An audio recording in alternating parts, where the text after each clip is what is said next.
चलिए आज बात करते हैं चैप्टर नंबर 3 जिसका नाम है atom and molecules, class 9th। देखिए चैप्टर का नाम है एटम एंड मॉलिक्यूल्स।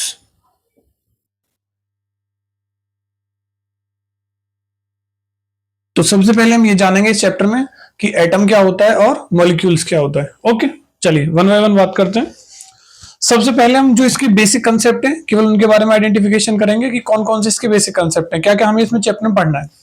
देखिए सबसे पहले तुम्हें पढ़ना है कि एटम क्या होता है। दूसरा इसमें पढ़ना है हमें कि एटम के जो मॉलिक्यूल्स होते हैं, एटम जो मिलते हैं तो मॉलिक्यूल का फॉर्मेशन करते हैं। तो एक्चुअली हमें मॉलिक्यूल्स को पढ़ना है कि मॉलिक्यूल्स है क्या। ओके ठीक है।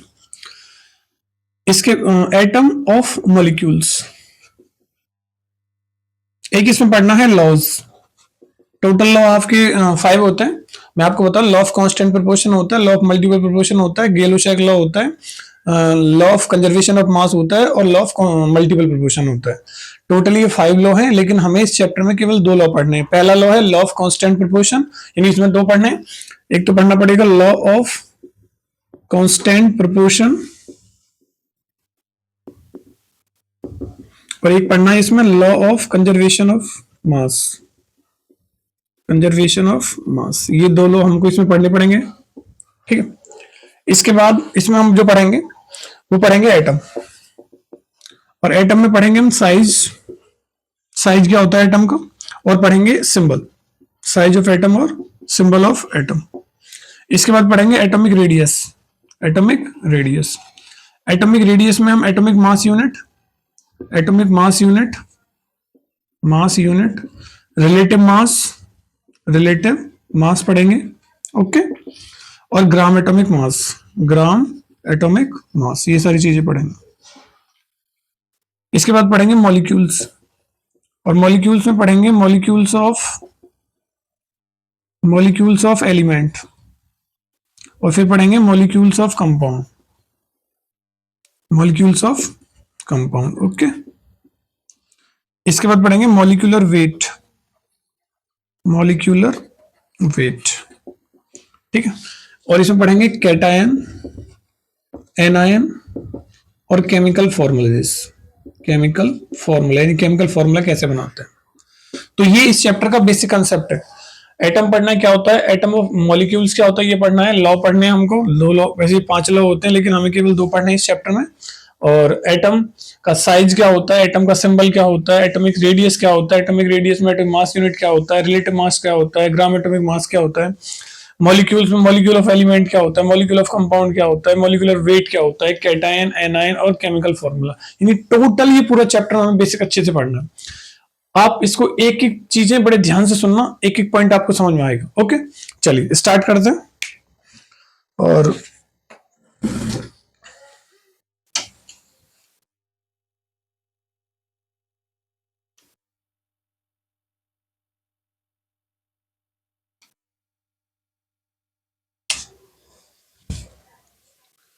सबसे पहले हम इसमें पढ़ेंगे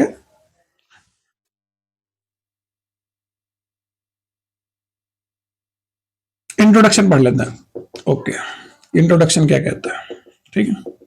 देखिए, अच्छा मुझे बताइए सबसे पहले एटम क्या होता है ये पढ़ना पड़ेगा ना। शुरुआत से ही मैटर की आइडेंटिफिकेशन करते हैं हमारे। ओके, कि मैटर क्या है, मैटर क्या किस चीज से मिलकर बना होता है। तो वास्तव में स्टार्टिंग से ही ये कंक्लूजन रहा, ये मतलब सबने ये चाहा, या सब ये चाहे का मतलब सबको ये क्यूरियोसिटी थी कि मैटर के बारे में डिवाइडेशन करें कि मैटर वास्तव में है क्या, मैटर को डिवाइड कैसे करें, मैटर दिखता कैसा है, मैटर का स्ट्रक्चर कैसा है, मैटर का साइज कैसा है। तो वो सारी चीजें पढ़नी थी हमें। लेकिन एक्चुअली मैटर को हम क्या बोलते हैं कि मैटर है क्या, तो सिंपल हमने बोला कि मैटर इज एवरीथिंग, मैटर हर चीज है। लेकिन हमें इसमें क्वेश्चन क्या पढ़ना है, हमें ये पढ़ना है कि एक्चुअली जब मैटर हर चीज है तो मैटर के स्पेसिफिक स्ट्रक्चर के बारे में जानने की कोशिश करें। क्यों ना, अगर मैटर हर चीज है तो हर चीज किस चीज से मिलकर बनी होती है इसके बारे में हम जानेंगे। ओके, तो उसके लिए उन्होंने क्या किया, उन्होंने ये देखा कि अगर स्पेशल में मैं एटम की बात करूं कि वास्तव में एटम होता क्या। ओके, देखिए कि अगर जैसे मान लीजिए हमारे पास ये कोई सबस्टेंस है, तो सब्सटेंस का मतलब होता है एटम किसी भी मैटर का सबसे स्मॉलेस्ट पार्टिकल होता है जिसको आप फर्दर डिवाइड नहीं कर सकते, फर्दर डिवाइड नहीं कर सकते। यानी एक साइंटिस्ट थे जिनका नाम था महर्षि कनाड। क्या नाम था? महर्षि कनाड, महर्षि कनाड। उन्होंने बताया सबसे पहले एटम के बारे में। एटम के बारे में क्या कहा कि अगर हम किसी सब्सटेंस को ब्रेक डाउन करें, अगर हम किसी मैटर को ब्रेक डाउन करें, तो मैटर को ब्रेक डाउन कर करके लास्ट में एक ऐसी अवस्था हमारे पास प्राप्त होती है जिसको हम ब्रेक डाउन नहीं कर सकते, जिसको हम फर्दर डिवाइड नहीं हो सकता। और जो हमारे पास जो प्राप्त होता है ना, जिसको हम फर्दर डिवाइड नहीं कर सकते, वो हमारा लास्ट वाले पॉइंट को महर्षि कणाद ने नाम दिया था परमाणु। क्या नाम दिया था? परमाणु। और इसी का लास्ट में नाम हो गया था एटम। क्या नाम हो गया था? एटम। तो एटम क्या है? Atom are the indivisible element, pure element, यानी प्योर एलिमेंट का वो सब्सटेंस जिसको आप फर्दर डिवाइड नहीं कर सकते। यानी किसी भी मैटर का सबसे जो प्योर पार्टिकल होता है, प्योर सब्सटेंस होता है, जिसको आप डिवाइड नहीं कर सकते, उसको हम क्या बोलते हैं? उसको हम एटम बोलते हैं। आई होप आपको समझ में आया हो। ठीक है, तो सिंपल समझिए, एक बात समझ। मान लीजिए ये मार्कर है, और ये मार्कर क्या? एटम। ये मान लो मैटर है, एटम छोड़, बाद में बात करते हैं मैटर एटम की। ये मैटर है, अगर मैं इसे डिवाइड करना चाहूं तो डिवाइड करने के बाद इसे एक ऐसी कंडीशन में ले आऊंगा जिससे फर्दर डिवाइड नहीं होगा। यानी मान लो मैंने इसके 500 टुकड़े कर दिए, तो एक टुकड़ा ऐसा आ जाएगा जिसको हम डिवाइड नहीं कर सकते। तो जिसको हम डिवाइड नहीं कर सकते ना, उसको हम क्या बोलते हैं? एटम बोलते हैं। आई होप आपको समझ में आया होगा। चलिए अब बात करते हैं लॉज की। किसकी बात करें? लॉज की। तो लॉ वैसे तो 5 होते हैं, वैसे लॉ कितने होते हैं? 5 होते हैं। और देखो कौन कौन से होते हैं। पहला लॉ होता है law of conservation of mass, law of conservation of mass. एक होता है law of constant proportion,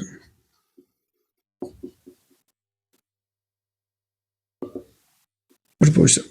third होता है law of multiple proportion, multiple proportion. Fourth होता है गेलुसैक लॉ, गेलुसैक लॉ। और एक होता है लॉ ऑफ रेसिप्रोकल प्रोपोर्शन। ये टोटल, अगर लॉ की बात करें तो टोटल 5 लॉ होते हैं, जो कि आपको फर्दर 11th क्लास में 5 पढ़ने पड़ेंगे अच्छी तरीके से। लेकिन हम केवल इस जो चैप्टर में या इस सिलेबस में हमारे केवल ये 2 लॉ हैं, इसको हम एक वेल डिफाइन करके पढ़ेंगे, अच्छे तरीके से पढ़ेंगे। ओके, देखिए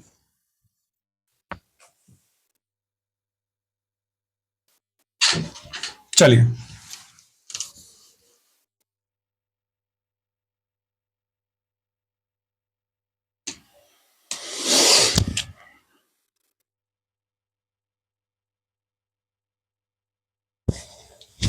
हेडिंग डालो law of conservation of mass, conservation of mass. देखिए ये लॉ किसने दिया था? ये लॉ दिया था एंटोइनर लेवोइजर, एंटोइनर लेवोइजर ने। कब दिया था? 1774। अच्छा, कुछ बुक में अलग अलग होता है, डेट चेंज होती रहती है, 1774, कहीं पे 1773 दे रखा है ये, लेकिन ये दिया किसने? एंटोनियो लेवोइजर ने। अब ये लॉ कहता क्या है कि law of conservation of mass क्या होता है? चलिए समझते हैं। देखिए सिंपल एक बात समझ के देखना। मान लीजिए मैंने ये लिया कार्बन, और क्या है? ऑक्सीजन। क्या बना? CO2। मान लो ये है CaCO3, तो क्या है? CaO plus CO2। ये देखिए law of conservation of mass ये कहता है कि मास can neither be created nor be destroy in a chemical reaction. किसी केमिकल रिएक्शन में मास ना तो क्रिएट होता है ना ही डिस्ट्रॉय हो सकता है। यानी मास को ना तो कभी डिस्ट्रॉय कर सकते हैं ना ही क्रिएट कर सकते हैं। ओके, देखिए जैसे कि मान लीजिए ये रिएक्शन होती है, तो रिएक्शन होने में मैंने बताया था रिएक्शन के लेफ्ट हैंड की तरफ जो भी सब्सटेंस होते हैं उनको बोलते हैं रिएक्टेंट। ठीक है, चलिए इसे हटा देते हैं 1 मिनट के लिए। और रिएक्शन के राइट हैंड की तरफ जो सबस्टेंस होते हैं उस जितने बोलते हैं उसे राइट हैंड की तरफ होते हैं, उनको बोलते हैं प्रोडक्ट। क्या बोलते हैं? प्रोडक्ट। तो ये लॉ ये कहता है कि रिएक्टेंट में जितना मास होगा ना उतना ही मास प्रोडक्ट में होगा। यानी जितना मास रिएक्टेंट में होगा उतना ही मास प्रोडक्ट में होगा। यानी मास कभी चेंज नहीं होता कि जितना मास रिएक्शन होने से पहले है उतना ही मास रिएक्शन होने के बाद होता है, ये कहता है लॉ। ओके, तो इस कार्बन का कितना होता है? 12 होता है। ऑक्सीजन का कितना होता है? 32 होता है। ओके, तो ये टोटल मास कितना होना चाहिए? 44, ये कहता है। ओके, क्लियर है ना? जैसे कार्बन का एटॉमिक नंबर होता है 6 और कार्बन का एटॉमिक मास होता है 12। ऑक्सीजन का एटॉमिक नंबर होता है 8 और ऑक्सीजन का एटॉमिक मास होता है 16। क्योंकि यहाँ जो मॉलिक्यूल है वो 2 हैं तो इसलिए यहाँ पे 2 हुआ 32, यहाँ पे 1 है तो इसलिए हमने रखा 12। तो इस प्रकार ये समझा हमने, इस पूरे लॉ में हमने ये सीखा कि जो mass of reactant is always equal to the mass of product. That means mass कभी चेंज नहीं होता केमिकल रिएक्शन में। जितना मास रिएक्शन होने से पहले होता है उतना ही मास रिएक्शन होने के बाद में होता है, ये लॉ ही कहता है। ओके, आई होप आपको लॉ समझ में आया होगा अच्छे से। ठीक है, चलिए दूसरा जो लॉ कहता है, लॉ कहता है लॉ ऑफ कांस्टेंट प्रोपोर्शन। क्या नाम है? Law of constant proportion. देखो ये लो समझ लेना अच्छे से। अब लॉ ऑफ जो कांस्टेंट प्रोपोर्शन है वो क्या कहता है? ओके, अच्छा देने वाले कौन थे? इसको देने वाले थे जोसेफ प्राउस्ट। कौन देने वाले थे? जोसेफ प्राउस्ट, ये बात याद रखना। ओके, चलिए अब लॉ ऑफ कांस्टेंट प्रोपोर्शन क्या कहता है? लॉ ऑफ कांस्टेंट प्रोपोर्शन ये कहता है no matter from the source which can be form, no matter from the source which can be obtain in a compound all element are combined with a fixed definite ratio by their mass, ये कहता है। क्या कहता है? दोबारा सुनो।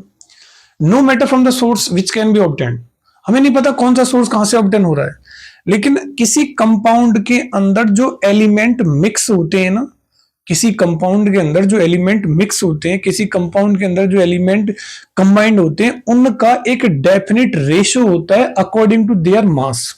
यानी उसके अपने मास के अकॉर्डिंग उनका एक डेफिनेट रेशियो होता है। ऐसा नहीं है कि अगर हमें कोई कंपाउंड बनाना है तो कंपाउंड बनाते समय हम एलिमेंट लेंगे, तो एलिमेंट जो कंबाइंड होंगे ना उनका एक डेफिनेट रेशियो होता है। विदाउट डेफिनेट रेशियो को वो कंबाइंड नहीं हो सकते, ये कहता है। जैसे एग्जांपल ले लेते हैं, तो मैंने कहा डेफिनेशन लिख लो पहले। No matter from the source which can be obtained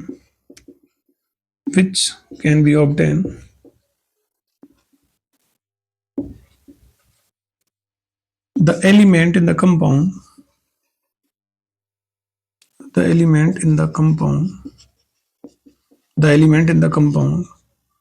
are mixed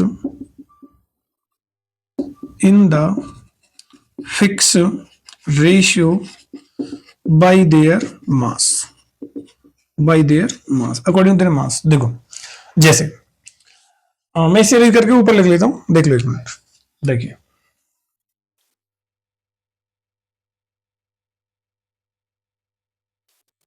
मान लीजिए हमने यहां पे लिया वाटर, मैंने लिया टेप वाटर, ठीक है। मैंने लिया सी वाटर और मैंने लिया आरओ वाटर। अब ये आपको पता है कि टेप वाटर का केमिकल फॉर्मूला H2O होता है, सी वाटर का भी केमिकल फॉर्मूला H2O होता है और आरओ वाटर का केमिकल फॉर्मूला भी H2O होता है। ओके, चलिए तो यहां पर जो हाइड्रोजन और ऑक्सीजन है, यहां पे हाइड्रोजन और ऑक्सीजन है, यहां पे हाइड्रोजन और ऑक्सीजन है। तो ये लॉ क्या कहता है? ये लॉ कहता है कि हमें नहीं पता कौन सा सोर्स है, कि टेप वाटर है, सी वाटर है, आरओ वाटर है, लेकिन जब ये दो एलिमेंट है ना, ये जो एलिमेंट है, ये जो कंबाइंड होते हैं ना, ये एक फिक्स रेशियो के अकॉर्डिंग होते हैं, अपने मास के अकॉर्डिंग। जैसे ये होता है 2:16, ये भी होगा 2:16। तो ये भी होगा 2:16। ओके, काटेंगे तो 1:8, 1:8 और 1:8। यानी भले ही टेप वाटर हो या फिर सी वाटर हो या फिर आरओ वाटर हो, तीनों के अंदर जब वाटर का फॉर्मेशन होगा तो according to their mass, according to their mass, यानी अपने मास के अकॉर्डिंग ही वो आपस में केमिकल कंबाइंड होंगे, अपने मास के अकॉर्डिंग केमिकल कंबाइंड होंगे। तो मैंने बताया ना, क्लियर हो आपको? तो यहां पे मैंने क्या बताया आपको? मैंने ये बताया आपको, अच्छा ये आपको पता ना कहां से है कि हाइड्रोजन के एक एलिमेंट का एटॉमिक मास होता है एक, यहाँ पे 2 रख दिया तो 2 रख दिया। ऑक्सीजन का एटॉमिक मास होता है 16, हाइड्रोजन का एटॉमिक मास होता है 1, अगर यहाँ 2 एलिमेंट है तो 2 का मल्टीप्लाई कर 2 हो जाएगा, ऑक्सीजन का यहाँ होगा 16। तो इस प्रकार ये यहाँ पे हाइड्रोजन के 2, ऑक्सीजन का 16। तो मैंने क्या कहा, मैंने सिर्फ ये समझाने की कोशिश कर रहा हूं आपसे कि जब भी 2 एलिमेंट कंबाइंड होके क्या बनाते हैं, कंपाउंड बनाते हैं, तो वो डेफिनेट रेशियो में कंबाइंड होते हैं अकॉर्डिंग टू देयर मास, अपने मास के अकॉर्डिंग। आई होप ये लो आपको समझ में आया होगा। चलिए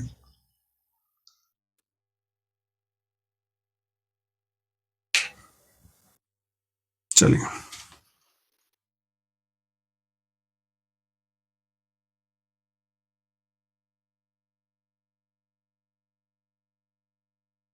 नेक्स्ट बात करते हैं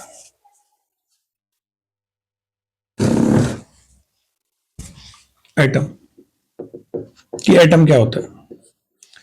atom is the smallest particle of matter, smallest particle of matter which cannot be further divided, which cannot be further divided।